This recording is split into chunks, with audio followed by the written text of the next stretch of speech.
Hello दोस्तों, स्वागत है आप सभी का स्लीपी क्लासेस में। दोस्तों, इकोनॉमी के करंट अफेयर शुरू करते हैं। 7 मई है आज और मैं आपको पूरे वीक के इकोनॉमी के करंट अफेयर्स बताने वाला हूं। दोस्तों, टॉपिक्स रहेंगे रिस्क, जैसे कैसे नए नए तरह के रिस्क आ रहे हैं ऑर्गेनाइजेशंस में। एक कोऑपरेटिव बैंक और उसका लाइसेंस चला गया। फ्यूल प्राइसेस बार बार बढ़ते रहते हैं, उसका थोड़ा डिटेल जान लेंगे। थोड़ा सा infrastructure cess etcetera, road cess क्या चीज़ है ये। अर्बनाइजेशन के बारे में बात कर लेंगे और क्या क्राइसिस क्या है कि लोगों को वापस घर जाना पड़ता है, कि ये कैसी अर्बनाइजेशन है कि माइग्रेंट्स को वापस घर भागना पड़ रहा है। एंड देन इंडिया और वर्ल्ड फार्मा, क्या कोई अपॉर्चुनिटी एग्जिस्ट करती है इंडिया के लिए इस पर्टिकुलर स्टेज पर। ठीक है दोस्तों, तो सबसे पहले ही शुरू करते हैं रिस्क और ऑर्गेनाइजेशंस। देखो, ये एक से थोड़ा मेंस ओरिएंटेड टॉपिक्स ही हैं सारे आज। तो सबसे पहली बात है कि जैसे एक जो दो तरह के रिस्क रहते हैं, ठीक है। रिस्क, पहला रिस्क है एक्सटर्नल एंड दूसरा इंटरनल।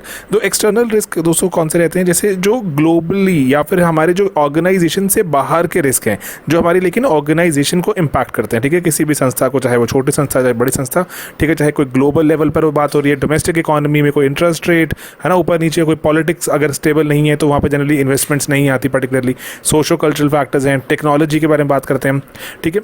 एंड देन जैसे अभी जो हम विटनेस कर रहे हैं, जैसे ऐसे ये वाला शॉक कोविड-19, पूरी दुनिया रुक गई है ना, ये अलग तरह का एक जो रिस्क है। एंड देन उसके बाद जो एक्सटर्नल रिस्क हैं आइडेंटिफाइड हैं लेकिन अब अनअनाउंस्ड एकदम से आ जाते हैं, तो ये इनके बारे में जैसे हमारे पास क्या प्रोविजन हो सकते हैं इसके बारे में बात करेंगे। देन इंटरनल रिस्क हैं हमारी फाइनेंशियल कितने स्टेबल हैं, हम मैनेजमेंट, ब्रांडिंग है ना, ऑर्गेनाइजेशन का स्ट्रक्चर कैसा है, कि किससे हमें कमांड लेनी है, किससे अगर एक ही इंसान को मल्टीपल लोग कमांड देने वाले होते हैं ऑर्गेनाइजेशन से जनरली फेल। ठीक है। And then internal company politics, अगर फैमिली बिजनेसेस इंडिया में बहुत सारे हैं, इसलिए बहुत इंपॉर्टेंट एक ये जो पैरामीटर हो जाता है। रिसोर्सेज कि क्या हमारे पास इनफ फाइनेंशियल ह्यूमन रिसोर्सेज हैं, इनोवेशन इंसेंटिव्स क्या हमारे सही हैं, तो ये इंटरनल रिस्क हैं। ठीक है। अब लेकिन अब यहाँ बात हो रही है कि एक नया इमर्जिंग रिस्क आ रहा है जो कि है हेल्थ रिस्क। दोस्तों, हेल्थ रिस्क की बात करें तो जो वर्कर्स या स्टाफ मेंबर्स हैं, जो ये एक ऐसा एक रिस्क है जो कि है तो एक्सटर्नल लेकिन इंटरनली आकर भी वहाँ पर आपके प्रेजेंट हो सकता है और आपको पता नहीं चलेगा। ठीक है। जैसे वायरस से कोई अगर ग्रस्त है तो, और ये बिजनेस की पूरी कंटिन्यूटी को इम्पैक्ट कर सकता है। किसी अगर इंपॉर्टेंट, अगर किसी जो एक ह्यूमन रिसोर्स को आपकी ऑर्गेनाइजेशन में अगर ये कोरोना हो जाता है तो बहुत टेंशन हो जाती है। पर्टिकुलरली उसके बाद क्वारंटीन कर दिया जाएगा, आपके ऑर्गेनाइजेशन को बंद कर दिया जाता है। तो इसीलिए जो गोइंग कंसर्न कहते हैं, जिसको हम फाइनेंस में या अकाउंटेंसी में गोइंग कंसर्न इंपैक्ट हो जाता है सडनली। ठीक है। और जो ये प्राइमरीली कौन से असेट्स को जो इंपैक्ट करेगा रिस्क वाला, ह्यूमन रिसोर्सेज को। तो ये ऐसा रिस्क है जो कि ह्यूमन रिसोर्सेज को इंपैक्ट करने वाला रिस्क है। तो अब इस रिस्क के लिए क्या कर सकते हैं, कोई भी ये किसी भी तरह के जो ये रिस्क आते हैं इनके लिए जो कंपनीज को क्या जैसे हिदायत दी जाती है, अगर मेंस में सवाल पूछे हमसे, तो ये है कि हमें हमेशा हमें रिजर्व्स बनाने ज़रूरी हैं। तो रिजर्व्स कौन से, अभी यहाँ पे बात कर रहे हैं जैसे कि हर एक जगह प्रोविजन रहता है कि बैंक्स को प्रोविजन रहता है कि आपने गवर्नमेंट सिक्योरिटीज़ या सेंट्रल गवर्नमेंट या आरबीआई के द्वारा जो गिवन जो सिक्योरिटीज़ हैं उसमें इन्वेस्ट करो। तो एक मैंडेट भी ला सकते हैं कि 10% जो भी आपका मुनाफा होगा उसका 10% तो आपको मैंडेटरीली उन्हीं सरकारी बॉन्ड्स वगैरह में लगाने, एंड क्राइसिस आने पर आप उसको रिडीम कर सकते हैं। आपको पैसा, आपको थोड़ा ग्रोथ भी मिल जाएगी एंड सेकेंडली आपको पैसा वापस मिल जाएगा। जो उसके बाद जो फ्यूचर कैश फ्लोज की जो प्रोजेक्शंस बहुत ही मुश्किल है, लेकिन उसके साथ कि कितना ग्रोथ रहेगी कितना रही, तो ये ज़रूरी है कि मैनेजेबल ग्रोथ के बारे में बात करना। अकाउंटिंग पॉलिसीज आपकी प्रूडेंट हो जाएं कि ना ऐसे समझदारी से भरी हुई कि हमें कितने हमें प्रोविजंस चाहिए, कितने हमें एसेट्स हमें बचाने चाहिए, कितने एसेट्स में एक्वायर करें etcetera. And then risk matrix जैसे कि बात करें तो मैनेजर जो मतलब एक ओवरऑल बात करें कि छोटे से बड़ी ऑर्गेनाइजेशन जो भी बात करें वहाँ पर मैनेजमेंट को रॉबस्ट होना पड़ेगा। अदरवाइज इस रिस्क से हम अपने इकोनॉमी को हम एक रिजिलियंट इकोनॉमी नहीं बना सकते। कभी भी दोबारा कोई ऐसा कोई और डिफरेंट तरह का कोई अटैक होगा और हम फिर से हमारी इकोनॉमीज रुक जाएंगी। तो इसके बारे में बात करना ज़रूरी है कि मिटिगेट कैसे किया जाए। देन दोस्तों, एक इंपॉर्टेंट एक cooperative bank, Mumbai based bank, RBI ने उसका लाइसेंस कैंसिल कर दिया। 2014 से ही आरबीआई की एडमिनिस्ट्रेशन के तले था वो कोऑपरेटिव बैंक। फाइनली आरबीआई ने कहा कि इस पर ताला लगा दो, इसका लाइसेंस कैंसिल कर दिया गया। तो रीज़न क्या रहा, वो कहते 6 साल से देख रहे हैं आरबीआई वाले, बोलते जो ट्वीट में भी उन्होंने बताया कि फाइनेंशियल पोजीशन इंप्रूव नहीं हुई है, अभी भी अनसस्टेनेबल है ये बैंक और लॉसेज आते जा रहे हैं। नेट जो वर्थ है, नेट वर्थ भी मतलब लाइबिलिटीज बहुत ज़्यादा बढ़ती जा रही हैं जो वापस करने वाला, एंड इनकम नहीं आ रही। तो इसी कारण से बोल रहे हैं कोई मैनेजमेंट ने कोई रिवाइवल प्लान भी नहीं बताया, कोई क्रेडिबल कमिटमेंट नज़र नहीं आती मैनेजमेंट की तरफ से बैंक को रिवाइव करने की, ना ही कोई मर्जर प्लान नज़र आ रहा है। तो इसीलिए इस बैंक को बंद कर देना, इसका लाइसेंस कैंसिल कर देने में भलाई है। तो अब ये एक इंपॉर्टेंट यहाँ जैसे ये बैंक क्यों बन जाता है दोस्तों, ये पहला ऐसा बैंक है जिसको डिपॉजिट इंश्योरेंस, जैसे DICGC में हमारे बैंक जो इंश्योर्ड रहते हैं, तो ये पहला बैंक है जो सरकार ने, जैसे आपको पता हो रिसेंटली 1 लाख रुपए तक हमारे इंश्योर्ड होते थे, 5 लाख कर दिया है। ये पहला बैंक है जिसके डिपॉजिटर्स को 5 लाख रुपए तक वापस मिलेंगे, जो उनके मिनिमम डिपॉजिट इंश्योरेंस है। ठीक है, 2020 फरवरी में किया गया है, 5 लाख। हमसे ये प्री में सवाल भी पूछ सकते हैं। एंड देन उसके बाद ये कुछ कंसर्न्स हैं जो कोऑपरेटिव बैंक्स के आपके पास होने चाहिए, और भी डाल सकते हो। जैसे फ्रॉड्स, इरेगुलरिटीज़ बहुत ज़्यादा देखने को मिलती हैं हमारे बैंकिंग सिस्टम में, कोऑपरेटिव बैंक पर बहुत ज़्यादा, क्योंकि ऑपेक सिस्टम है, ट्रांसपेरेंसी बहुत कम है। कुछ ही लार्ज बोरोवर्स हैं और वो भी रियल एस्टेट सेक्टर के, ये बार बार देखने को मिलता है। विलफुल डिफॉल्टर्स की भरमार। उसके बाद डुअल रेगुलेशन, आरबीआई भी रेगुलेट करते हैं इनको, एंड जो आरओसी होता है, रजिस्ट्रार ऑफ जो कोऑपरेटिव जो सोसाइटीज़ हैं, आरओसीएस, ये भी रेगुलेट करते हैं। उसके बाद दोस्तों अब यहाँ प्रॉब्लम आप और देखो डिफरेंट तरह की हमारे देश में। अगर हम देखें अर्बन कोऑपरेटिव्स हैं जहाँ पे बार बार प्रॉब्लम नजर आती है, वो है 1500 के आसपास, 96,000 के आसपास तो रूरल कोऑपरेटिव्स हैं, और जो टोटल एसेट में आधे से ज़्यादा वो कंट्रीब्यूट करते हैं, तो उनके बारे में तो बात ही नहीं हो रही अभी। एंड रूरल कोऑपरेटिव्स में प्राइमरी एग्रीकल्चरल क्रेडिट सोसाइटीज़ हैं दोस्तों, ये तो बैंकिंग रेगुलेशन एक्ट के परव्यू से भी बाहर है, तो इनके बारे में तो हमें पता ही नहीं चलता अभी यहाँ क्या हो रहा है। तो क्योंकि आरबीआई तो नई नई चीज़ें निकाल के लाता रहता है, लेकिन उसके बियॉन्ड अगर देखें तो ये जो पीएसीएस होती हैं इनके बारे में तो हमें पता ही नहीं चलता। एंड देन उसके बाद देखें जो क्या क्या किया जाता कर सकते हैं आरबीआई को, हम बोल सकते हैं कि अर्बन कोऑपरेटिव्स को, ने जैसे कहा भी रिसेंटली कि अपने लार्ज एक्सपोजर्स, अगर कोई बड़ी जगह पे आपने कोई उधार दिया हो आप उसको बताएंगे। आरबीआई ने बोर्ड ऑफ मैनेजमेंट के गठन की बात की है कि अब बोर्ड ऑफ मैनेजमेंट जो कि जिनको हम डायरेक्टली जो हमें रिपोर्ट करें उसके बारे में हमें पता चले। ये गांधी रिपोर्ट ही है जो आरबीआई की, जो डिप्टी गवर्नर थे। एंड देन उसके बाद गवर्नमेंट ने कहा भी कि दिन की बैंकिंग, गवर्नमेंट ने भी बैंकिंग रेगुलेशन एक्ट 2020 में ही अमेंड करने की बात की है फरवरी में, कि इसको अमेंड करें। आरबीआई बुक्स भी ऑडिट कर सकता है कोऑपरेटिव बैंक्स की, अर्बन बैंक्स की, लेकिन रूरल बैंक्स अभी भी यहाँ पर अनटच्ड ही रह गए। एंड देन दोस्तों इसके बाद बहुत सी, जैसे मेंस में आंसर आएगा, थोड़ा मुश्किल आंसर बनेगा, लेकिन आपको आना चाहिए कि जैसे रेगुलेशंस होनी चाहिए कि जो कि कर्व करें कि एक ही इंसान को बहुत सारा जो पैसा जो दे दिया जाता है उधार, उसको कम करने की रिक्वायरमेंट है। हाउसिंग रियल एस्टेट में एक्सपोजर को लिमिट करने की रिक्वायरमेंट है। देन एक सिंगल पार्टी एक्सपोजर है, वहाँ पे डायरेक्टर्स को लोन, अपने ही कंपनी के डायरेक्टर्स को लोन दिया जा रहा है बार बार, तो ये गलत प्रैक्टिस है कि। एंड देन उसके बाद जो बैंक गारंटीज हैं उन लोगों को दी जा रही हैं जो कि बैंक्स के कस्टमर भी नहीं है। एंड उसके बाद जो एक आपको पता है एफआईयू होता है हमारे पास, फाइनेंशियल इंटेलिजेंस यूनिट है इंडिया की, उसमें भी कोई सस्पिशियस अगर ट्रांजैक्शन होती है तो उसको रिपोर्ट नहीं करते ये, क्योंकि आरबीआई पूछने वाला नहीं है, इनके पीछे नहीं पड़ता, इसलिए ये रिपोर्ट ही नहीं करते। उसके बाद मिनिस्ट्री ऑफ फाइनेंस को ये जो कुछ इस पर संज्ञान थोड़ा लेना जरूरी।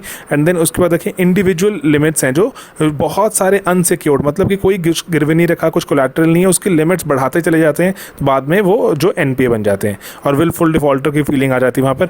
एंड देन ओवरड्राफ्ट, इसके बारे में भी यहाँ पर बहुत टेंशन है, जो कि डायरेक्टर्स को ही दिया हुआ है। ठीक है, तो ये जो इंपॉर्टेंट चीज़ें जिनको रोकना जरूरी, उसी के बाद ही कुछ काम बनेगा। देन दोस्तों फ्यूल प्राइसेस और टैक्सेस बढ़ा दिए हमारे देश में भी। हमने देखा कि दुनिया में ग्लोबली प्राइसेस क्रूड ऑयल के नेगेटिव होते जा रहे हैं, लेकिन हमारे देश में जो प्राइसेस ना तो गिरे ना तो कुछ हुआ। उसके बाद लेकिन देखने को मिला कि प्राइसेस थोड़े से बढ़ ही गए हमारे देश में फ्यूल के, पेट्रोल डीजल के। एक्साइज ड्यूटी बढ़ा दी गई 13 रुपये और डीजल पर, 10 रुपये पेट्रोल पर। उसके बाद देखें तो ये कि टैक्सेस ड्यूटीज़ लगती कौन सी है पेट्रोल डीजल पर, कुछ सेंटर लगाते हैं, कुछ स्टेट सेंटर दो लगाते हैं। कस्टम ड्यूटी में मतलब कस्टम मतलब बाहर से कोई चीज़ आ रही है ना, हम इंपोर्टेड चीज़ मंगवाते हैं ना, ऑयल हमारा बाहर से आता है तो कस्टम ड्यूटी लगती है इस पर। तो इसमें रोड एंड इंफ्रा, ठीक है, जो रोड एंड इंफ्रास्ट्रक्चर सेस लगाया जाता है, 98-99 में शुरू हुआ था, लेकिन अभी इसको थोड़ा और बढ़ा दिया गया था रिसेंटली। देन एक्साइज ड्यूटी, ठीक है, सेंटर दो लगाते हैं, कस्टम एंड एक्साइज। एक्साइज में एडिशनल एक्साइज बोलते हैं इसको, जो पेट्रोल पर लगाई जाती है, मतलब फ्यूल पर। एंड देन स्टेट्स अपना वैट लगाती हैं। अदर चार्जेस भी होते हैं, जैसे डीलर का कमीशन भी रहता है इसमें, जो पेट्रोल और डीजल आपको बेच रहे हैं। देन दोस्तों रोड एंड इंफ्रा सेस पे अगर हम बात करें तो गवर्नमेंट ऑफ इंडिया ने इसको 2018 में इसको इंट्रोड्यूस किया था। उसके पहले ऐसा नहीं था कि ये एग्जिस्ट नहीं करता था, ठीक है। ये जो हमारे जो हाई स्पीड डीजल वगैरह पर लगता है, ये इसके पहले 98-99 में इसको कहा जाता है, ये एक इसको सेंट्रल रोड फंड था हमारे पास, उसमें पैसा जाता था, ये उसको रोड सेस बोलते थे।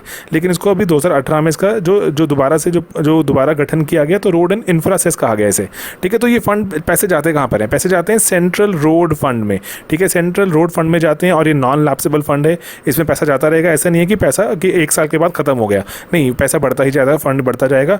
एंड देन उसमें बहुत सारी जैसे और भी जो इसका पहले जो मैंडेट था कि नेशनल हाईवेज वगैरह को बनाएंगे सिर्फ, लेकिन इसको दोबारा से 2018 में जब इसको हमने रिकॉन्स्टिट्यूट किया, तो national highways, rural roads, inter state connectivities और भी कोई इंफ्रा प्रोजेक्ट है उसको भी हम इससे फंड कर सकते हैं। उसी के लिए सरकार पैसा इकट्ठा करती रहती है। देन दोस्तों इसमें कुछ एग्जाम्पशंस भी हैं, हमसे पूछ सकते हैं एग्जाम में कि कोई भी रोड इंफ्रा सेस नहीं लगेगा किस पर, अगर कोई एथेनॉल ब्लेंडेड पेट्रोल है या 5% वाला, 10% वाला, या कोई बायोडीजल है 20% तक बाय वॉल्यूम भी अगर ब्लेंडेड है, उस पर ये जो रोड इंफ्रा सेस नहीं लगता, ठीक ठीक है, ओके।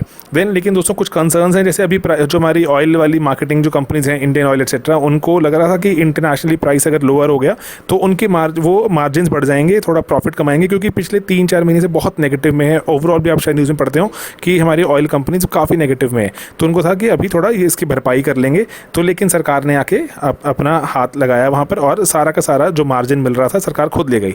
तो अब OMCs हमारी बहुत ज़्यादा क्राइसिस से गुजर रही हैं इस वक्त। देन दोस्तों इससे ना बहुत इंपॉर्टेंट एक कंसर्न आता है डीरेगुलेशन का, कि जो सरकार ने कहा है कि पेट्रोल डीजल डीरेगुलेटेड है, इंटरनेशनली जो प्राइस ऊपर नीचे होगा जनता को पास ऑन कर देंगे, लेकिन ये नहीं हो रहा। ठीक है, ये नहीं हो रहा। बहुत सीरियस एक अंडरमाइनिंग है कि सरकार ने जो वादा किया था कि इंटरनेशनली जो होगा उसको हम पास ऑन करेंगे, वो नहीं हो रहा। सरकार आर्बिट्ररीली आके टैक्स बढ़ा देती है in the name of let's say crisis, in the name of something else. तो ये काफ़ी जो चिंता की बात हो जाती है। देन उसके बाद है जो सेंटर्स पे पैसा इकट्ठा कर रहा है बहुत सारा स्टेट के बिहाफ पर भी, तो वो स्टेट को देने में और उनके बाद जो आगे डीलर्स को OMCs को देने में डिले भी करते हैं यहाँ पर। एंड देन उसके बाद यहाँ पर जो अटेम्प्ट अगर हम करें कि आपने सोचा कि अगर हम जैसे रिसेंटली HPCL एक्सेट्रा को हमने प्राइवेटाइज करने की बात की, तो वो प्राइवेटाइज करने का हमारा यहाँ पे अटेम्प्ट भी बिल्कुल ही फेल हो जाएगा, क्योंकि ये कंपनी तो कंटिन्यूसली लॉस कमाते रहेंगे, क्योंकि अगर कोई प्राइसेस अगर लोअर हुए भी, मार्जिन कमाने का इनके पास मौका आया भी, सरकार आकर वहाँ पर अपना टैक्स बढ़ाकर अपना सारा का सारा हिस्सा ले जाती है, कंपनीज को कुछ नहीं मिल रहा। तो इसी कारण से ये जो हम डिसइंसेंटिव बना रहे हैं डिसइन्वेस्ट करने का, प्राइवेटाइज नहीं हो पाएंगी। ओके, देन दोस्तों अगर हम देखें तो इंडिया में 70% के आसपास जो टोटल हम फ्यूल जो का प्राइस पे करते हैं, 69.3% इस वक्त हम टैक्सेस पे कर रहे हैं। बिजनेस टुडे का ये एनालिसिस है। ऐसा नहीं है कि इंडिया कर रहा है, इटली, फ्रांस, जर्मनी में सभी में है, UK में सभी में 60% अबव टैक्सेस लगाए जा रहे हैं जो, और लेकिन सिर्फ US एंड कनाडा ही हैं जहाँ थोड़े से ऑन द लोअर साइड हैं taxes. Okay, then way out क्या है कि पेट्रोल को जो प्रोडक्ट्स हैं इसको GST में लाया जाए ताकि कंसिस्टेंसी रहे, आर्बिट्ररीली प्राइस ऊपर नीचे ना रहे। एंड जो टैक्स डिसीजन है थोड़े ट्रांसपेरेंट होने की रिक्वायरमेंट है। एंड देन उसके बाद देखिए अगर प्राइसिंग अगर डीरेगुलेटेड है भी है तो उसको मार्केट डिटर्मिन्ड होना जरूरी है, अदरवाइज उसको डीरेगुलेशन का नाम हटा दो वहाँ से ना, अदरवाइज उसको वो बुरा नाम कमाता है। वो डीरेगुलेशन को लेकर लोग उसको सीरियसली कभी लेंगे नहीं फिर।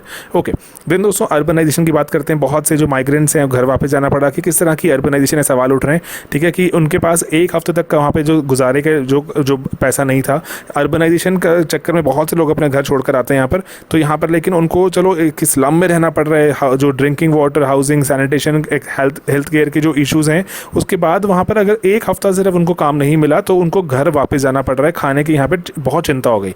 तो ये काफ़ी कि जो एक हमारे अर्बनाइजेशन के मॉडल पर सवाल खड़ा करता है, हमसे सवाल UPSC भी पूछ सकता है। तो यहाँ पर जो पॉवर्टी रिडक्शन का क्लेम है कि हमने जो पॉवर्टी रिडक्शन जो रिड्यूस कर दी, उस पर भी सवाल हमसे पूछा जा सकता है कि क्या वो सच में पॉवर्टी रिड्यूस हुई है। तो दोस्तों यहाँ पर जैसे ना बहुत सी बातें हैं, जैसे कि अभी हम पॉवर्टी रिडक्शन में हम बहुत सारी चीज़ों को हम कंजम्पशन के पॉइंट से नापते हैं कि हम कितना कंज्यूम कर रहे हैं, कि कितना पैसा खर्च कर रहे हैं। तो उसमें पैसा खर्च करना इज़ समथिंग एल्स एंड पैसा सेव करना कि कभी क्राइसिस आए, दैट इज़ समथिंग एल्स। तो जैसे फॉर एग्जांपल हम पैसा खर्च कर रहे हैं, हमने मोबाइल फ़ोन ले लिया, लेकिन मोबाइल फ़ोन अभी इनकम नहीं देगा इस क्राइसिस की सिचुएशन में। तो अर्बनाइजेशन और पॉवर्टी जो लेवल नापने के पूरे जो मेथडोलॉजी है उस पर काफ़ी सवाल उठ रहे हैं अभी। तो इसलिए इसको रीलुक करने की बात हो रही है, हमसे ये मेंस में सवाल भी पूछा जा सकता है। ओके, एंड देन उसके बाद हमारे देश में 53 के आसपास सिटीज़ हैं जहाँ पर 10 लाख से ज़्यादा लोग रहते हैं। एंड ये लोग मूव कैसे करेंगे? अगर पब्लिक ट्रांसपोर्ट नहीं चलेगा तो मोबिलिटी का इशू आएगा, और कभी भी हमने इसको एड्रेस करने के लिए कोई स्कीम सोची नहीं है अभी बड़ी लेवल पर। एंड देन माइग्रेंट्स अगर रिटर्न करते हैं लॉकआउट्स के दौरान, तो ये लोकल वर्कफोर्स लोग इंक्रीजिंगली आगे जो कंपनीज होंगी वो चाहेंगे कि लोकल लोगों को ही हायर करते हैं, क्योंकि जब लॉकआउट वगैरह होता है तो ये घर वापस जाना चाहते हैं एक्सेट्रा, बहुत दिक्कत हो जाती है। तो लोकलाइजेशन की डिमांड बढ़ सकती है इससे। एंड देन उसके बाद बहुत सी स्कीम्स आई हैं, राजीव आवास योजना, इंदिरा आवास योजना। उसके बावजूद हमारे इनहैबिटिंग जो हमारे जितने भी स्लम्स हैं बहुत ही पुअर हालात में, सैनिटेशन, ड्रिंकिंग वाटर को लेकर ये बहुत चिंता वाली बात ही है। और जो एक्सक्लूजनरी नेचर है हमारे अर्बन ग्रोथ का, अमीर और गरीब दो अलग लेवल पर बहुत हायर जो उनमें डिवीजन देखने को मिलता है। अमीर बहुत अमीर हो जाते हैं, गरीब वहीं के वहीं रह जाते हैं, इसलिए डिवीजन इनकी बढ़ जाती है। तो ये एक इंपॉर्टेंट कंसर्न है, ठीक है, इसके हमें इस बारे में सोचना ज़रूरी है। ओके, देन दोस्तों वर्ल्ड फार्मा और इंडिया की बात करें, जब 1969 में अगर जो डेटा बताते हैं IIM जो अहमदाबाद के प्रोफेसर की रिपोर्ट है, तो वो बताते हैं कि इंडिया में जो दवाइयाँ बिकती थी उसमें 5% इंडिया में बनी होती थी, बाकी 95% ग्लोबली बाहर से आती थी। 2020 में अगर हम देखते हैं तो इंडिया में इंडियन दवाइयाँ 85% हो गई हैं एंड बाकी 15% ग्लोबली बाहर से आती हैं। तो ये कहते हैं बहुत मेजर एक अचीवमेंट है किसी भी कंट्री के लिए। तो और वो बोलते हैं कि इंडिया अभी दुनिया में 20% दवाइयाँ, जो जेनरिक मार्केट है दवाइयों की, उसमें 20% इंडिया कंट्रीब्यूट करता है। 40% जो US में दवाइयाँ जाती हैं बाय वॉल्यूम, वो इंडिया कंट्रीब्यूट करता है। और $37 बिलियन की मार्केट इंडिया में है, उसमें से 18 बिलियन हम एक्सपोर्ट इम्पोर्ट करते हैं। तो ये काफ़ी बड़ी बात है। और यूएस एफडीए ने जो प्लांट्स अप्रूव किए जहाँ दवाइयाँ बन सकती हैं उसमें इंडिया के सबसे ज़्यादा प्लांट्स हैं। तो इसलिए again it's a very congratulatory kind of a thing for India. Okay, then दोस्तों कोविड के क्राइसिस के कारण और अपॉर्चुनिटी क्या आती है हमारे पास, तो ये है कि फार्मेसी ऑफ द वर्ल्ड हम बात तो करते हैं लेकिन जेनेरिक लेवल पे बात करते हैं। तो जेनेरिक से हमें आगे बढ़ना होगा। तो अब यहाँ पे क्या बोलते हैं कि हम काफ़ी जैसे स्टेडीली बढ़ रहा है, जो रिपोर्ट बताती है हमें। और वो कि जैसे अगर पिछले हम कुछ सालों में देखें तो हमारे यहाँ पर जो इंडियन फार्मा मार्केट की और जो ग्रोथ रेट काफ़ी अच्छा रहा, काफ़ी प्रॉमिसिंग है। एंड देन इंडियन जो मेडिसिन हैं उसकी प्राइसेस दुनिया में लोएस्ट हैं और इसका फ़ायदा उठाना चाहिए हमें कि वो इंडियन मार्केट नहीं तो दुनिया भर की मार्केट को लोएस्ट लेवल अगर सस्ती दवाइयाँ हम अगर अवेलेबल करा सकते हैं तो इसलिए हमारी इंडस्ट्री जो कि और अभी जैसे बोलते हैं कि बहुत ही कंपेटिटिव इंडस्ट्री है तो उसको हम और ज़्यादा लोगों तक ले जा सकते हैं, अपना जो शेयर हम दुनिया में और बढ़ा सकते हैं। दोस्तों अब कैसे करेंगे, अभी how to make the most कैसे करेंगे कि अभी हमें टारगेटेड फाइनेंशियल इंसेंटिव देने होंगे कि ताकि कंपनीज डायग्नोस्टिक किट्स बनाएं, मेडिकल डिवाइसेस बनाएं, दुनिया भर में डिमांड है इनकी अब। एंड देन एपीआईज अभी हम चाइना से इंपोर्ट करते हैं, बहुत बड़ी चिंता, उसको वापस कंट्री पर लेकर आए। इंडिया पहले खुद की एपीआईज मॉलिक्यूल्स खुद बनाता था, तो उसके बाद जैसे क्या कर सकते हैं, भारत सरकार ने शुरू किया है बल्क ड्रग पार्क्स, जहां पर एपीआईज जो कि जिनको मॉलिक्यूल्स या जिनको सॉल्ट बोलते हैं कॉमन लैंग्वेज में दवाइयों के, उसको हम अपने देश में ही प्रोड्यूस करें। उसके लिए इंसेंटिव भी हो सकते हैं कि अगर आप इसको ऐसे लिंक करें वेरियस कंपनीज के साथ कि जो कंपनीज को चाहिए आप देश में ही बनाएंगे तो आपको कुछ सस्ता मिलेगा, टैक्स का कोई डिस्काउंट हो सकता है। देन एंसिलरी सप्लाईज जैसे पैकेजिंग मटेरियल होते हैं, सॉल्वेंट्स वगैरह रहते हैं जिनमें दवाइयाँ बनाई जाती हैं और उसको भी हम देश में इंसेंटिवाइज करें। ये भी बाहर से ना मंगवाना हो, क्वालिटी वो भी कंसिस्टेंट रहनी ज़रूरी है कि कभी अच्छी कभी बुरी, तो उससे ओवरऑल नाम ही खराब होगा। एंड देन दोस्तों रिसर्च सबसे ज़रूरी है, दवाइयों में नई नई तरह की बीमारियां आ रही हैं, रिसर्च की बात करना ज़रूरी है। तो R&D एक्सपेंसेस जो है और जो आउटकम्स हैं उसको सरकार अगर इनकरेज करे, उस पर टैक्स इंसेंटिव दे तो डेफिनेटली कंपनीज और चाहेंगी रिसर्च एंड डेवलपमेंट पे इन्वेस्ट करना, उसकी फंडिंग अवेलेबल कराई जाए। और जैसे हमारे देश की जो सरकार की लेबॉरेटरीज हैं CSIR वगैरह की, नाइपर्स की, जो इनको लेबॉरेटरीज को प्राइवेट R&D के साथ कोलैबोरेट करने के कुछ यहाँ पे प्रोग्राम्स और एक्सेलरेट किए जाएँ। एंसिलरी सप्लाईज एंड जो USFD की बात तो चलो की थी, दोबारा आ गया। तो ये कुछ चीज़ें हैं जो इंपॉर्टेंट हैं, इन पर ध्यान दें तो हम अपने देश में काफ़ी ज़्यादा तरक्की कर सकते हैं फार्मा को लेकर। तो दोस्तों अभी अंत में कुछ जैसे हम जो हमें प्रोडक्ट्स बेचते हैं उसके बारे में बात अंत में डालना बेटर है। स्टूडेंट जिसने सुनना है वो सुने, जिसने स्किप करना है वो यहीं पर ही रोक सकता है। एंड अदरवाइज जो कोई नया स्टूडेंट है, नया सब्सक्राइबर है, वो जान सकता है हमारे मार्केटिंग के बारे में। ऑलराइट दोस्तों, ओके देन दोस्तों अभी जैसे प्रीलिम्स पोस्टपोन हो गया तो अभी कुछ टाइम हमें लगाना चाहिए, थोड़ा सा टाइम जो GS पढ़ते हुए मेंस की तरफ, कि हम कम से कम दिन का एक ही आंसर लिखें। ओवरवेल्म ना करें खुद को कि हम बहुत ही 2 आंसर 5 आंसर लिखना शुरू कर दें, नहीं सिर्फ एक आंसर लिखना शुरू करें, थोड़ा टच में रहेंगे क्योंकि प्री के इमीडिएटली बाद हमें जैसे मेंस की तरफ बढ़ना है। तो ऑप्शनल वगैरह एक्सेट्रा करने से बहुत बेटर है कि हम GS पे ध्यान दें क्योंकि GS प्री में हेल्प भी करेगा एंड थोड़ा सा हमें राइटिंग पर भी रखेगा। हाफ एन आवर लगाएं, 10-15 मिनट लिखने में, 10-15 मिनट मॉडल आंसर पढ़ने में, वीडियो सोल्यूशन पढ़ने में। तो उसी के लिए हमने कल एक अपना कोर्स भी लॉन्च किया था कि 24 दिन का राइटिंग प्लान है हर रोज़। जैसे देखो ये GS1, जैसे पहले दिन 11 मई को GS1 आ जाएगा, दिन 12 मई को GS2, दिन GS3, दिन GS4, so on so fourth चलता रहेगा। ये हम 24 दिन चलाएंगे। 24 दिन में मतलब देखो चारों GS 6 बार रिपीट हो जाएंगे, तो वेरियस क्वेश्चन आएंगे आपके सामने। तो ये हम जो इसमें आपके आंसर्स को इवैल्यूएट भी करेंगे हमारे पोर्टल पे। आप रजिस्टर जैसे करते हैं तो पोर्टल पर आप आंसर अपना लिखकर अपलोड करें एंड हम उसको चेक करके आपको वापस भेज देते हैं। 7 दिन का लेकिन टाइम मिलता है आपको। जो भी क्वेश्चन, जैसे मान लो कि जैसे ये 17 मई वाला, जैसे 18 मई वाला क्वेश्चन अगर जब भी लॉन्च हुआ, जब आपके पोर्टल पे आ गया 18 मई को सुबह आ जाएगा ऑटोमेटिकली, आपको 7 दिन मिलेंगे इसको वापस भेजने में। अगर आप 8वें दिन जाके देखेंगे आपको ये अपने पोर्टल पर नज़र नहीं आएगा। ठीक है दोस्तों, ताकि थोड़ा आपको पुश भी किया जाए कि आप अपना आंसर लिखेंगे। ठीक है दोस्तों, आप उसका वीडियो सोल्यूशन देखिए, PDF रखिए, अगर डाउट है तो डिस्कशन बोर्ड पर डाल देते हैं, हम उसको रिप्लाई कर देते हैं वहीं पर ही। तो ये इसको 2499 का है, लेकिन अगर आप 10 मई मतलब जो शुरू हो रहा है जब, उससे एक दिन पहले तक एनरोल करते हैं तो 500 रुपये का डिस्काउंट रखा है। अगर ओल्ड स्टूडेंट हैं तो 10% आपको और डिस्काउंट है, हमने टेलीग्राम ग्रुप्स में जहाँ पे वो शेयर कर दिया। अगर नहीं मिला आपको डिस्काउंट तो आप मेल कर सकते हैं, हम आपको रिप्लाई कर रहे हैं। ठीक है दोस्तों, एंड देन प्रीलिम्स, अगर आप क्रैश कोर्स को लेकर सीरियस हैं तो प्रीलिम्स का हमने क्रैश कोर्स भी बनाया जहाँ पे करंट और स्टैटिक दोनों ही कवर किए हैं, एक सब्जेक्ट का बहुत डिटेल में। जैसे आप हमारे जो अनंत वीडियोज़ पढ़े हैं यूट्यूब पर, उससे आप जज भी कर सकते हो कि हम काम कैसे करते हैं कैसे नहीं। तो हमने बिल्कुल उसको ऑर्गेनाइज तरह से एक टॉपिक को और स्ट्रीमलाइन करके वहाँ पर डालने की ट्राई की है। मिनी टेस्ट लिए हर क्लास के बाद और टेस्ट सीरीज भी है, तो इसको भी आप ज्वाइन कर सकते हैं। ये बहुत ही हमारा एक प्रॉमिसिंग सा प्रोडक्ट है, हम बहुत टाइम से इसको बना रहे हैं, 3 साल हो गए अब, एंड इसके काफ़ी अच्छे रिजल्ट्स भी रहे लास्ट 2 ईयर्स में। आप देख सकते हैं इंक्रीजिंगली बच्चे आके अपने खुद ही प्लेटफॉर्म पर लिखते रहते हैं कि उनको कितना फ़ायदा हुआ इससे। ओके, एंड देन अगर आपको सब्जेक्ट वाइज क्रैश चाहिए तो वो भी अब अवेलेबल है हमारी जो वेबसाइट पर। एंड बाकी अगर कोई नया विजिटर है वो देख सकता है कि क्या मतलब होता है pre mix, pre cure, mad का, तो ये मैंने बता दिया आपको। बाकी हमारे जितने पीडीएफ्स हैं हमारी वेबसाइट और टेलीग्राम चैनल पर रेगुलरली शेयर किए जाते हैं। ठीक है दोस्तों, तो ये हमारे पास 5 टॉपिक थे आज। रिस्क की बात की हमने, कोऑपरेटिव बैंक के crisis, fuel prices, urbanisation, India and world pharma. इसको पढ़ें, मेंस के लिए थोड़ा थोड़ा साथ में जो तैयारी जो जारी रखें। ऑप्शनल थोड़ा साइडलाइन कर सकते हैं, अगर रीड करना है थोड़ा बहुत रीड कर लो, लेकिन बहुत स्ट्रेस देने की इस वक्त रिक्वायरमेंट नहीं है। प्री के बाद वो कवर किया जा सकता है आराम से। ऑलराइट दोस्तों, चलिए मिलते हैं अपने अगले वीडियोज़ में बहुत जल्द। Bye bye, take care.